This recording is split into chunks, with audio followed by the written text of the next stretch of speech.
تلقین اللہ کے حبیب علیہ الصلوۃ والسلام نے فرمائی ہے۔ حضور علیہ الصلوۃ والسلام نے فرمایا کہ اللہ تعالیٰ سے حیا کرو جیسا کہ اس سے حیا کرنے کا حق ہے۔ صحابہ اکرام رضی اللہ تعالیٰ عنہم نے عرض کیا کہ یا رسول اللہ، ہم اللہ تعالیٰ سے حیا کرتے ہیں اور اس کا شکر ادا کرتے ہیں، تو نبی علیہ الصلوۃ والسلام نے فرمایا کہ حیا کا حق یہ نہیں ہے جو تم نے سمجھا ہے۔ کیا فرمایا کہ حیا کا حق یہ نہیں ہے جو تم نے سمجھا ہے، اللہ سے حیا کرنے کا حق یہ ہے کہ تم اپنے سر اور اپنے ساتھ جتنی چیزیں ہیں، تمہارے سر اور تمہارے جسم کے ساتھ جتنی چیزیں ہیں، ان سب کی حفاظت کرو۔ یعنی انسان کی باڈی کے جتنے پارٹس ہیں، آنکھ ہے، سر ہے، دماغ ہے، زبان ہے، ہاتھ ہے، پاؤں ہیں، جس کے اوپر اللہ تعالیٰ نے انسان کو کنٹرول دیا ہے۔ فرمایا کہ حیا کا سب سے پہلا جو فیکٹر ہے وہ کیا ہے کہ انسان اپنے اوپر لاگو کرے۔ فرمایا اپنی زبان کو گناہ سے بچائے، یہ زبان کی حیا ہے۔ اپنی آنکھ کو گناہ سے بچائے، یہ آنکھ کی حیا ہے۔ اپنے کان کو گناہ کی باتوں کو سننے سے بچائے، یہ کان کی حیا ہے۔ اپنے جسم اور قدم اور ہاتھ کو گناہ کی طرف بڑھنے سے روکے، فرمایا یہ ان کی اس اعضاء کی حیا ہے۔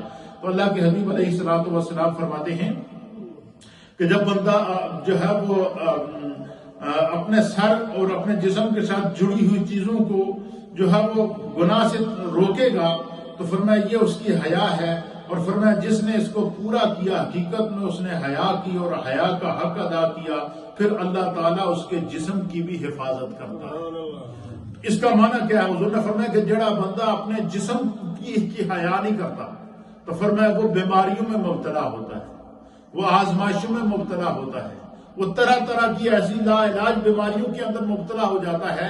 اسی لیے اللہ تعالیٰ نے فرمایا کہ وَلَا تُلْقُوا بِأَيْدِيكُمْ إِلَى التَّهْلُكَةِ۔ حضور نے فرمایا کہ اپنے آپ کو اپنے ہاتھوں سے ہلاکت میں نہ ڈالو۔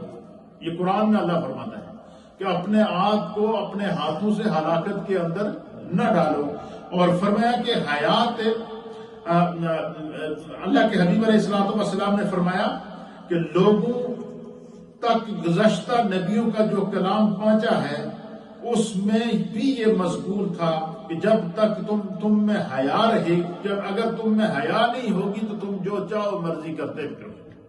فرمایا کہ جس شخص کے اندر حیا ہوگی وہ گناہ نہیں کرے گا، جس شخص کے اندر حیا ہوگی وہ برائی کے راستے پر نہ جائے گا، جس شخص کے اندر حیا ہوگی وہ اپنے آپ کو برائی اور کے راستے سے روکے گا۔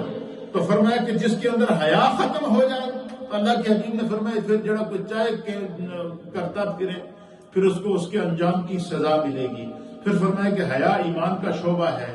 حیا جو ہے وہ نبی علیہ الصلوۃ والسلام نے فرمایا کہ ایمان کے 60 سے زیادہ شعبے ہیں، اور ان 7 شعبوں میں سے ایک شعبہ حیا ہے۔ کیا مطلب؟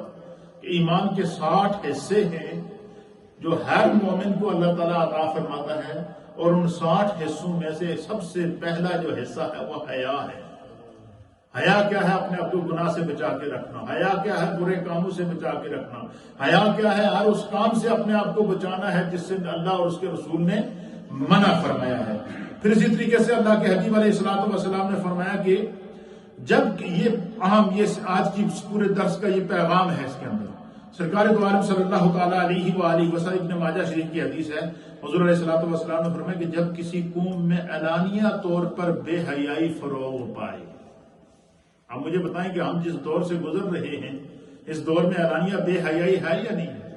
قدم قدم پر بے حیائی ہے، عریانی ہے، فحاشی ہے، اور قدم قدم پر جو ہے وہ انسان مجبور ہے، اور نہ چاہتے ہوئے بھی انسان جو ہے وہ کسی نہ کسی حوالے سے اس مصیبت کے اندر مبتلا ہو جاتا ہے۔ تو اللہ کے حبیب علیہ السلام نے فرمایا کہ جب کسی قوم کے اندر بے حیائی فروغ پا جائے تو اس کا سب سے پہلا نقصان کیا ہوتا ہے؟ جب بے حیائی عام ہو جائے، جب بے حیائی عام ہو جائے، عریانی عام ہو جائے، فحاشی عام ہو جائے، اور اعلانیہ طور پر بدکاریاں ہو رہی ہوں، اعلانیہ طور پر بے حیائیاں ہو رہی ہوں، اعلانیہ طور پر گناہ ہو رہے ہوں، اعلانیہ طور پر ایسے کام ہو رہے ہوں جن سے اللہ اور اس کے رسول اور شریعت اور دین ہمیں منع کرتا ہے، تو اللہ کے حبیب علیہ الصلوۃ والسلام فرماتے ہیں کہ جب ایسی صورتحال میری امت کے اندر پائی جائے گی تو اللہ تعالیٰ ان کے اوپر طاعون اور اس جیسی خطرناک بیماریوں کا نزول فرمائے گا۔ اب وہ ایسی بیماری آئی ہے نہیں، یہ طاعون تو یہ تو نبی علیہ السلام کے دور میں آئی، حضرت فاروق اعظم کے دور کے اندر آئی، اور پھر جس علاقے کے اندر طاعون، حضور نے فرمایا جس علاقے میں طاعون ہو تو باہر والے لوگ اس علاقے کے اندر نہ جائیں، اور اس علاقے والے لوگ باہر والے علاقے کے اندر نہ آئیں۔ کیوں؟ وہ بیماری سے دوسروں کو وائرس لگے گا، اس کا تو وہ بیماری پھیلے گی۔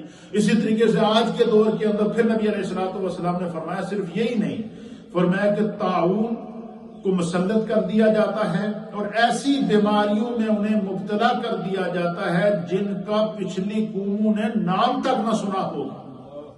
حضور نے فرمایا کہ جب امت میں بے حیائی عام ہو جائے گی، امت کے اندر سے حیا ختم ہو جائے گی، لوگ اعلانیہ بے حیائی کریں گے، ہمارے سامنے بے حیائی ہو رہی ہوگی، ہماری اولادیں بے حیائی کے اندر مبتلا ہو جائیں گی۔